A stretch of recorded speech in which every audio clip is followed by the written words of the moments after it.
नमस्कार दोस्तों, स्वागत है आपका। दोस्तों, एक भोजपुरी में कहावत है कि डूबे गए चौबे बनने और छब्बे बन के आ गए। वही हाल इस वक्त बिहार की राजनीति में नीतीश कुमार का है। नीतीश कुमार चले थे प्रधानमंत्री बनने, लेकिन अब मुख्यमंत्री भी नहीं रहे। आप सोच रहे होंगे कि मैं कैसे कह रहा हूं कि वो मुख्यमंत्री भी नहीं रहे, जबकि पद पर तो वही आसीन है। दोस्तों, कई बार पद पे जो आसीन रहता है वह दिखता जरूर है कि वह पद पे आसीन है, लेकिन उसके पीछे कई ऐसी शक्तियां काम कर रही होती हैं जहां उसकी शक्तियां निरर्थक हो जाती हैं। और इसी तरह का हाल अभी हमारे बिहार के मुख्यमंत्री नीतीश कुमार का है। नीतीश कुमार की बात करें तो नीतीश कुमार 2015 में आरजेडी के साथ गठबंधन करते हैं, वहीं 2017 में वो फिर बीजेपी के पाले में चले जाते हैं। बीजेपी के साथ सरकार चलाते हैं, बीजेपी के साथ चुनाव लड़ते हैं और फिर आरजेडी के पाले में चले जाते हैं। तो नीतीश कुमार का हाल ये हो गया है कि नीतीश कुमार प्रधानमंत्री बनने के लिए इस देश के निकले थे, लेकिन अभी फिलहाल वो मुख्यमंत्री का भी दायित्व तो नहीं निभा रहे हैं। आप देख रहे होंगे कि तमाम उन कमेटियों में या तमाम उन मीटिंग्स में जहां मुख्यमंत्री को मौजूद होना होता है, नीतीश कुमार तेजस्वी को आगे बढ़ा रहे हैं। कुछ लोग कह रहे हैं कि तेजस्वी उनकी मजबूरी है, तो कुछ लोग कह रहे हैं कि तेजस्वी उनकी विचारधारा का प्रतिनिधित्व करते हैं। अगर तेजस्वी उनकी विचारधारा का प्रतिनिधित्व करते तो फिर वो लालू से अलग ही क्यों हुए? सबसे बड़ा सवाल तो अभी ये भी है।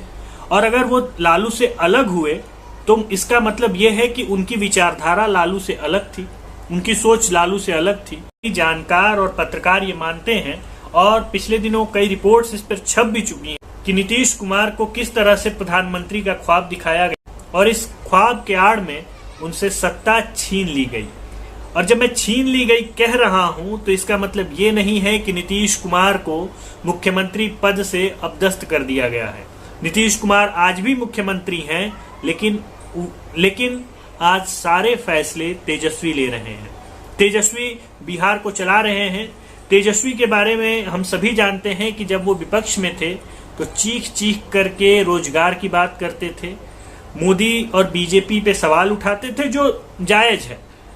लेकिन आज जब वे सत्ता में हैं और उन्हें नौकरी देनी है या उन्हें रोजगार पैदा करना है तो आज नदारद है। कल क्या पटना की सड़कों पे हुआ वो पूरे देश ने देखा।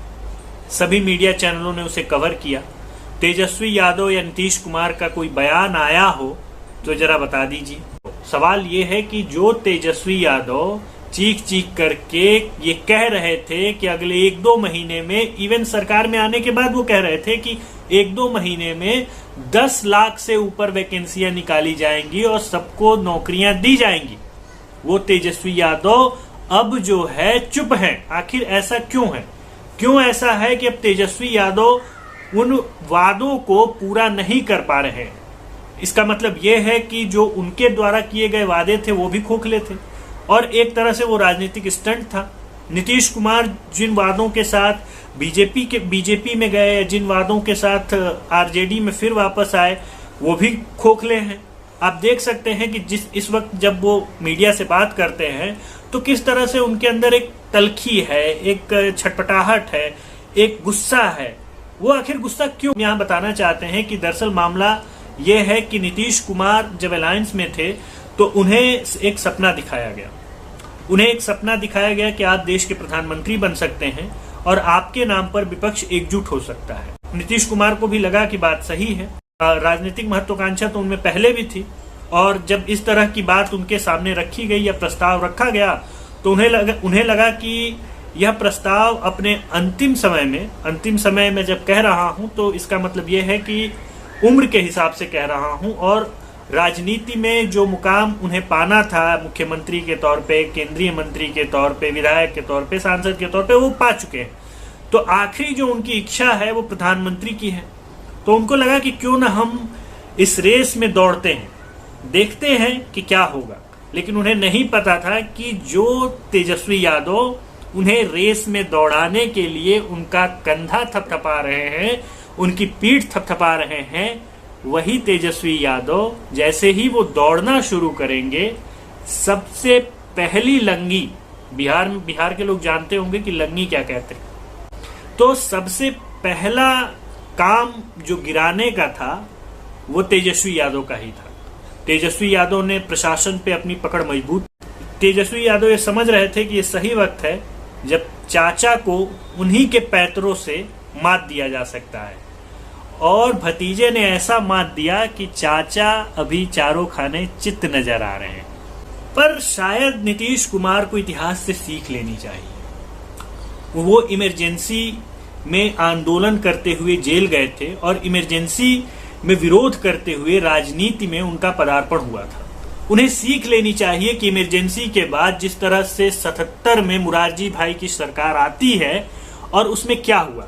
77 में मुरारजी भाई की सरकार आती है, 89 में प्रधानमंत्री पद से हटा दिए जाते हैं, चौधरी चरण सिंह प्रधानमंत्री बनते हैं, और 80 आते आते मात्र 3 सालों में जो कोएलिशन की गवर्नमेंट थी, जो एक मजबूत गवर्नमेंट थी, वो गिर जाती है और देश में आम चुनाव होते हैं और इंदिरा गांधी फिर से सत्ता में आती है। तो उन्हें यह समझना चाहिए कि जिन मुख्यमंत्रियों या जिन पार्टियों के बल पर वो प्रधानमंत्री बनने का ख्वाब देख रहे हैं, वो आसान नहीं है। वो आसान भी नहीं है, और दूसरी बात यह है कि वो स्वीकार्य नहीं है। अगर हम 77 की बात करें तो उस वक्त मोरारजी देसाई, चौधरी चरण सिंह जैसे बड़े बड़े नेता, जगजीवन राम जैसे बड़े बड़े नेता उस वक्त थे जिनकी बात लोग मानते थे। लेकिन आज अगर ये आप सोचिए एक तरह से कि भाई अगर नीतीश कुमार कोएलिशन की गवर्नमेंट में ये चाह रहे हैं कि मैं प्रधानमंत्री बनूं, तो ममता बनर्जी क्यों ना बने। ममता बनर्जी ने तो बीजेपी को हराया भी, और डंके की चोट पर हराया है। ये कहकर हराया है कि बीजेपी को सैकड़ा नहीं पहुंचने दूंगी, और सैकड़ा बीजेपी नहीं पहुंची। तो आखिर जहां पे टफ फाइट थी, नेक टू नेक फाइट थी, वहां की जो पार्टी है, वहां की जो मुख्यमंत्री है, वो क्यों ना प्रधानमंत्री बने। आपको वो कैसे एक प्रधानमंत्री के रूप में स्वीकार कर ले। नीतीश कुमार को इन सभी सवालों के बारे में भी सोचना चाहिए था। उन्हें ये सोचना चाहिए था कि अगर वो इस स्थिति में जा रहे हैं तो उस स्थिति का परिणाम क्या होगा। फिलहाल मुद्दा रोजगार का है, फिलहाल मुद्दा उन वादों का है जो नीतीश कुमार की सरकार में शामिल होते ही तेजस्वी यादव ने लोगों से किया था।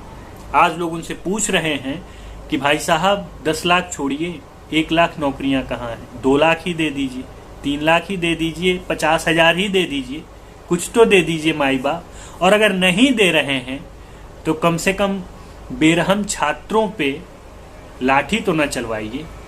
बहुत बहुत धन्यवाद दोस्तों। अगले अंक में फिर हम एक विश्लेषण के साथ हाजिर होंगे। तब तक के लिए